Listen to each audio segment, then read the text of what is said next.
ಪೂಜ್ಯಾಯ ರಾಘವೇಂದ್ರಾಯ ಸತ್ಯಧರ್ಮರತಾಯ ಚ ಭಜತಾಂ ಕಲ್ಪವೃಕ್ಷಾಯ ನಮತಾಂ ಕಾಮಧೇನುವೆ. ಓಂ ಶ್ರೀ ಗುರು ರಾಘವೇಂದ್ರಾಯ ನಮಃ.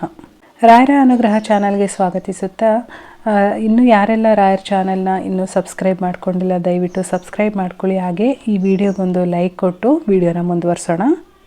ನೀವು ಮಾಡೋ ಒಂದು ಲೈಕ್ ಆಗಿರ್ಬೋದು ಅಥವಾ ಒಂದು ಕಮೆಂಟ್ ಆಗಿರ್ಬೋದು, ನಿಮ್ಮ ಸಬ್ಸ್ಕ್ರಿಪ್ಷನ್ ಆಗಿರ್ಬೋದು, ನನಗೆ ನೆಕ್ಸ್ಟು ವೀಡಿಯೋಗಳನ್ನ ಮಾಡೋದಕ್ಕೆ ಒಂದು ಮೋಟಿವೇಶನ್ ಆಗುತ್ತೆ. ಹಾಗಾಗಿ ದಯವಿಟ್ಟು ವಿಡಿಯೋಗೊಂದು ಲೈಕ್ ಮಾಡಿ, ಸಬ್ಸ್ಕ್ರೈಬ್ ಮಾಡಿಕೊಂಡು ನನಗೆ ಸಪೋರ್ಟ್ ಮಾಡಿ.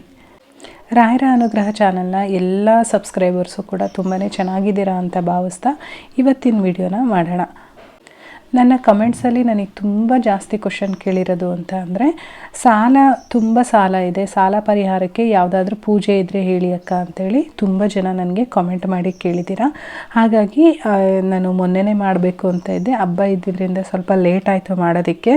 ಸೊ ಇವತ್ತು ಸಾಲ ಪರಿಹಾರಕ್ಕಾಗಿ ರಾಯರಿಗೆ ನಾವು ಏನನ್ನು ಸೇವೆ ಸಲ್ಲಿಸ್ಬೋದು ಅನ್ನೋ ವಿಷಯನ ಇವತ್ತಿನ ವಿಡಿಯೋದಲ್ಲಿ ನೋಡ್ತಾ ಹೋಗೋಣ.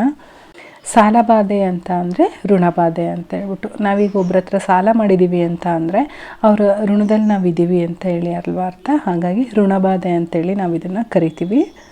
ಈ ಜನ್ಮದಲ್ಲಿ ನಾವು ಯಾಕೆಷ್ಟು ಸಾಲನ ಮಾಡ್ಕೊಂಡಿದ್ದೀವಿ, ಯಾಕೆ ನಮಗೆ ಸಾಲನ ತೀರ್ಸೋಕ್ಕಾಗ್ತಾ ಇಲ್ಲ, ಏನಿದ್ರ ಮರ್ಮ ಅಂತ ಕೇಳೋದಾದರೆ, ಇದು ಜನ್ಮಗಳ ಒಂದು ಅನುಬಂಧ ಆಗಿರುತ್ತೆ. ಅಂತ ಅಂದರೆ ನಾವು ಯಾವುದೋ ಒಂದು ಜನ್ಮದಲ್ಲಿ ಅವ್ರ ಹತ್ರ ಸಾಲನ ನಾವು ಕೊಟ್ಟಿರ್ತೀವಿ ಅಥವಾ ತಗೊಂಡಿರ್ತೀವಿ, ಆ ಋಣ ನಮ್ಮನ್ನ ಇನ್ನೂ ಹೋಗಿರಲ್ಲ. ಹಾಗಾಗಿ ನಾವು ಮತ್ತೆ ಮತ್ತೆ ಸಾಲಗಳನ್ನ ಮಾಡ್ತಾ ಇರ್ತೀವಿ, ಮತ್ತೆ ದುಡ್ಡು ಕೊಟ್ಟು ನಾವು ಕೂಡ ಸಿಗಾಕೊಳ್ತಾ ಇರ್ತೀವಿ ಆ ಸಾಲದಲ್ಲಿ. ಆ ಋಣ ಮುಕ್ತಿ ಆಗೋವರೆಗೂ ನಮ್ಮ ಸಾಲ ಬಾಧೆಗಳು ಪರಿಹಾರ ಆಗೋದಿಲ್ಲ. ಈ ಜನ್ಮದಲ್ಲಿ ರಾಯರು ನಮಗಿರೋದ್ರಿಂದ ರಾಯರಿಗೆ ನಾವು ಸೇವೆಗಳನ್ನ ಮಾಡಿ ಆ ಋಣ ಮುಕ್ತಿನ ಮಾಡ್ಕೊಂಡು ಸಾಲ ಬಾಧೆ ಅಥವಾ ಋಣಬಾಧೆಯಿಂದ ನಾವು ಹೊರಗಡೆ ಬರ್ಬೋದು. ರಾಯರ ನಂಬಿ ಕೆಟ್ಟವರಿಲ್ಲ. ತುಂಬ ಜನ ಕಾಮೆಂಟ್ ಮಾಡ್ತಾ ಇರ್ತೀರ, ನಾನು ತುಂಬ ಪೂಜೆ ಮಾಡ್ತೀನಿ, ರಾಯರ ದೇವಸ್ಥಾನಕ್ಕೆ ಮಠಕ್ಕೆ ಹೋಗ್ತೀನಿ, ರಾಯರನ್ನು ನಂಬಿದ್ದೀನಿ, ಆದರೂ ನನಗೇನು ಪರಿಹಾರ ಆಗ್ತಿಲ್ಲ ಅಂಥೇಳಿ ಆ ರೀತಿ ಕೈ ಚೆಲ್ಲಿ ಕೂರಬೇಡಿ. ರಾಯರು ಟೈಮ್ ಬಂದಾಗ ನಿಮ್ಮ ಕೈ ಹಿಡಿತಾರೆ. ನಿಮ್ಮ ಎಲ್ಲ ಸೇವೆಗಳನ್ನೂ ರಾಯರು ನೋಡ್ತಾನೆ ಇರ್ತಾರೆ. ಹಾಗಾಗಿ ನೀವು ಯಾವತ್ತೂ ಕೈ ಚೆಲ್ಲಿ ಕೂರಕ್ಕೆ ಹೋಗಬೇಡಿ. ರಾಯರು ಇದ್ದೇ ಇದ್ದಾರೆ, ರಾಯರಿದ್ದಾರೆ. ಇವಾಗ ಸಾಲ ಯಾರಿಗಾಗಿರಲ್ಲ ಹೇಳಿ, ಎಲ್ರಿಗೂ ಸಾಲ ಇದ್ದೇ ಇರುತ್ತೆ. ಕೆಲವ್ರಿಗೆ ಅದನ್ನು ತೀರ್ಸೋದಕ್ಕೆ ಒಂದು ವೇ ಅಂತ ಇರುತ್ತೆ, ಅಂದರೆ ದುಡಿತಾ ಇರ್ತಾರೆ ಕೆಲವರು, ಅದರಿಂದ ಅವರು ಸಾಲ ತೀರಿಸ್ಕೊಂಡು ಹೋಗ್ತಿರ್ತಾರೆ, ಅವ್ರಿಗೆ ಗೊತ್ತಾಗ್ತಾ ಇರಲ್ಲ. ಇನ್ನು ಕೆಲವ್ರಿಗೆ ಏನಾಗುತ್ತೆ ಅಂತ ಅಂದರೆ ದುಡಿಮೆ ಇರಲ್ಲ, ಅಂಥವ್ರಿಗೆ ಕಷ್ಟ ಆಗುತ್ತೆ ಯಾವ ರೀತಿ ಸಾಲ ತೀರಿಸೋದು ಅಂತ ಹೇಳ್ಬಿಟ್ಟು. ಅಂಥ ದಾರಿ ಇಲ್ಲದೆ ಇದ್ದಾಗ ದಾರಿ ತೋರಿಸ್ಬೇಕಾಗಿರೋ ಅಂಥದ್ದು ರಾಯರು ನಮಗೆ. ಆ ದಾರಿ ಏನಿರ್ಬೋದು, ರಾಯರಿಗೆ ಯಾವ ಸೇವೆ ಮಾಡಿದರೆ ನಮಗೆ ಸಾಲ ಪರಿಹಾರ ಮಾಡೋದಕ್ಕೆ ಒಂದು ದಾರಿನ ತೋರಿಸ್ತಾರೆ ಅನ್ನೋದನ್ನು ನಾನಿವತ್ತು ಹೇಳ್ತೀನಿ. ಆದರೆ ನೀವು ಇದನ್ನು ಪರಿಶುದ್ಧವಾದ ಮನಸ್ಸಿಂದ ನಂಬಿಕೆಯಿಂದ ಮಾಡಿದ್ದೇ ಆದರೆ ಖಂಡಿತವಾಗ್ಲೂ ನಿಮ್ಮ ಸಾಲ ಪರಿಹಾರ ಆಗೇ ಆಗುತ್ತೆ. ನಾನಿಲ್ಲಿ 2-3 ರೀತಿಲಿ ಹೇಳ್ತೀನಿ, ನಿಮಗೆ ಯಾವ ರೀತಿಯಾಗಿ ಮಾಡೋದಕ್ಕೆ ಅನುಕೂಲ ಆಗುತ್ತೋ ಆ ರೀತಿಯಾಗಿ ನೀವು ಮಾಡ್ಕೊಂಡೋಗಿ. ಇದು ಒಂದು 48 ದಿನಗಳ ವ್ರತ ನಾನಿವತ್ತು ಹೇಳ್ತಕ್ಕಂಥದ್ದು. ಸ್ವಲ್ಪ ಕಷ್ಟ ಆದ್ರೂ ನೀವು ಇಷ್ಟಪಟ್ಟು ಮಾಡಿದ್ದೆ ಆದಲ್ಲಿ ನಿಮ್ಮ ಸಾಲ ಖಂಡಿತವಾಗ್ಲೂ ತೀರುತ್ತೆ. ನೀವು ಋಣಮುಕ್ತರಾಗ್ತೀರ, ಋಣಬಾಧೆಯಿಂದ ನೀವು ಆಚೆ ಬರ್ತೀರ. ಎಲ್ಲರ ಮನೇಲೂ ಯಾರು ರಾಯರ ಭಕ್ತರಿರ್ತೀರೋ ಅವ್ರ ಮನೇಲಿ ಖಂಡಿತವಾಗ್ಲೂ ಒಂದು ರಾಯರ ವಿಗ್ರಹ ಅಂತ ಇದ್ದೇ ಇರುತ್ತೆ. ಆ ರಾಯರ ವಿಗ್ರಹಕ್ಕೆ ಪ್ರತಿದಿನ ಅಂದರೆ ಬೆಳಗ್ಗೆ ಬ್ರಾಹ್ಮಿ ಮುಹೂರ್ತದಲ್ಲಿ ಎದ್ದೇಳಬೇಕು, ಮನೆಯೆಲ್ಲ ಶುದ್ಧಗೊಳಿಸ್ಬೇಕು. ನೀವು ಕೂಡ ಸ್ವಚ್ಛತೆಯಿಂದ ಸ್ನಾನ ಮಾಡಿಕೊಂಡು ರಾಯರ ವಿಗ್ರಹನ ನೀವು ಎಲ್ಲಿ ದೇವ್ರ ಮನೇಲಿ ಇಟ್ಟಿರ್ತೀರ ಅಲ್ಲೇ ಇಟ್ಕೊಂಡು ಆ ವಿಗ್ರಹಕ್ಕೆ ಪ್ರತಿದಿನ ನೀರಲ್ಲಿ ತೊಳೆದ್ಬಿಟ್ಟು ಒಂದು ಹಾಲಿನ ಅಭಿಷೇಕನ ಮಾಡಬೇಕು.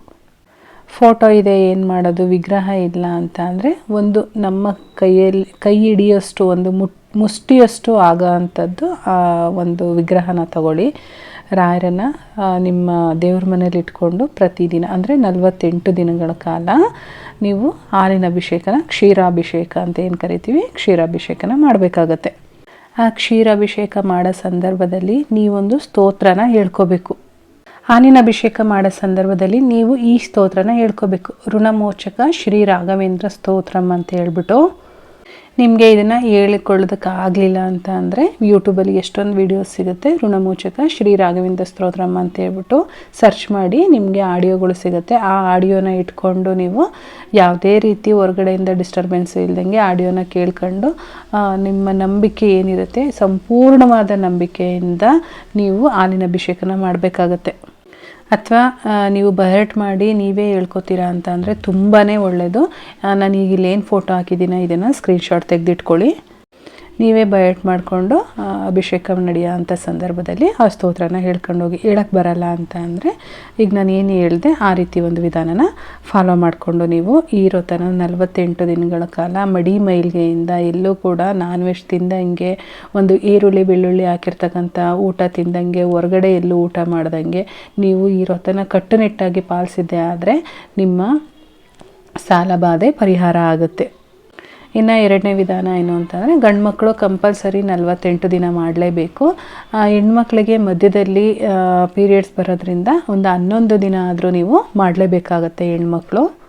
ಇಲ್ಲ ನಿಮಗೆ ಮನೆಯಲ್ಲಿ ಈ ರೀತಿ ಮಾಡೋದಕ್ಕಾಗಲ್ಲ ಅಂತ ಅಂದರೆ ಎರಡನೇ ವಿಧಾನದಲ್ಲಿ ನಾವು ಮಠಕ್ಕೆ ಹೋಗಿ ಹಾಲಿನ ಅಭಿಷೇಕನ ಮಾಡಿಸ್ಬೋದು. 48 ದಿನ ನೀವೇನು ಹಾಲು ತಗೊಂಡೋಗಿ ಈ ರೀತಿ ಸಂಕಲ್ಪ ಮಾಡ್ಕೊಂಡಿದ್ದೀನಿ ರಾಯರಿಗೆ ಹಾಲಿನ ಅಭಿಷೇಕ ಮಾಡಿ ಅಂತ ಹೇಳ್ಬಿಟ್ಟು ಕೇಳಿಕೊಂಡು ಮಠದಲ್ಲಿ ಬೇಕಾದರೂ ನೀವು ಮಾಡಿಸ್ಬೋದು.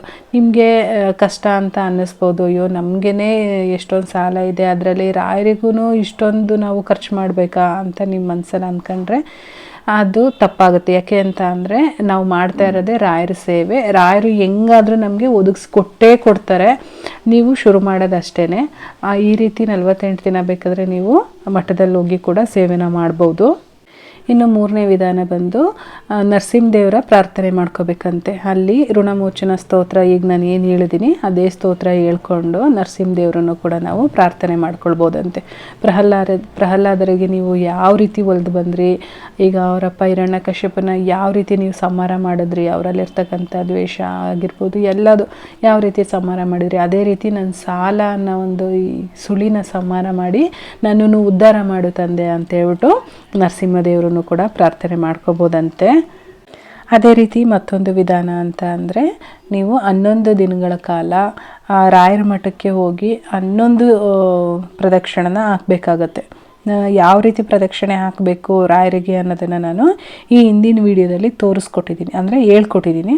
ಆ ವಿಡಿಯೋನ ನೋಡ್ಕೊಂಡು ಯಾವ ರೀತಿ ಪ್ರದಕ್ಷಿಣೆ ಮಾಡಬೇಕು ಅನ್ನೋದನ್ನು ಕೇಳಿಸ್ಕೊಂಡು ಹೋಗಿ 11 ದಿನಗಳ ಕಾಲ ಪ್ರದಕ್ಷಿಣೆ ಮಾಡಿ ನಮಸ್ಕಾರ ಪ್ರದಕ್ಷಿಣೆ ಮಾಡಿಬಿಟ್ಟು 11 ದಿನ ಆದಮೇಲೆ ಮಂತ್ರಾಲಯಕ್ಕೆ ಹೋಗಿ ಮಂತ್ರಾಲಯದಲ್ಲಿ 3 ದಿನ ಇದ್ದು 3 ದಿನ ಪ್ರದಕ್ಷಿಣೆ ಸೇವೆನ ಮಾಡಿ ಬನ್ನಿ. ನಿಮ್ಮ ಕಷ್ಟ ನಿಮ್ಮ ಸಾಲ ಏನಿರುತ್ತೆ ಎಲ್ಲ ಪರಿಹಾರ ಆಗುತ್ತೆ. ರಾಯರಿದ್ದಾರೆ, ರಾಯರನ್ನು ನಂಬಿ ಯಾವಾಗಲೂ ಒಳ್ಳೇದಾಗೇ ಆಗುತ್ತೆ. ರಾಯರನ್ನು ನಂಬಿರೋರಿಗೆ ಯಾವತ್ತೂ ಕೆಟ್ಟದ್ದಾಗಿಲ್ಲ. ರಾಯರಿದ್ದಾರೆ ರಾಯರಿದ್ದಾರೆ ರಾಯರಿದ್ದಾರೆ ಯಾವಾಗಲೂ ಕೂಡ ಅವ್ರ ಹೆಸರನ್ನ ಜಪ ಮಾಡ್ತಾ ಇರಿ. ಓಂ ಶ್ರೀ ಗುರು ರಾಘವೇಂದ್ರಾಯ ನಮಃ ಅಂತ ಹೇಳ್ಬಿಟ್ಟು. ಈ ವಿಡಿಯೋ ನಿಮಗೆ ಉಪಯುಕ್ತ ಆಗಿದ್ದರೆ ವಿಡಿಯೋಗೆ ಲೈಕ್ ಮಾಡಿ, ಸಬ್ಸ್ಕ್ರೈಬ್ ಮಾಡ್ಕೊಳ್ಳಿ. ಇನ್ನೂ ಹೆಚ್ಚಾಗಿ ರಾಯರ ಸೇವೆಗಳನ್ನ ರಾಯರ ವ್ರತಗಳನ್ನ ಮಾಡೋದು ಹೇಗೆ ಅಂತೇಳಿ ಈ ಚಾನಲ್ನಲ್ಲಿ ತಿಳಿಸ್ಕೊಡ್ತಾ ಇರ್ತೀನಿ. ಸೊ ಎಲ್ಲ ವಿಡಿಯೋ ನೋಟಿಫಿಕೇಷನ್ನು ನಿಮಗೆ ಬರಬೇಕು ಅಂತ ಅಂದರೆ ಆಲ್ ಅನ್ನೋ ಬೆಲ್ ಐಕನ್ ಮೇಲೆ ಕೂಡ ಪ್ರೆಸ್ ಮಾಡಿ. ನಾನು ಮತ್ತೆ ಮುಂದಿನ ವಿಡಿಯೋದಲ್ಲಿ ಸಿಗ್ತೀನಿ. ಅಲ್ಲಿವರೆಗೂ ಧನ್ಯವಾದಗಳು.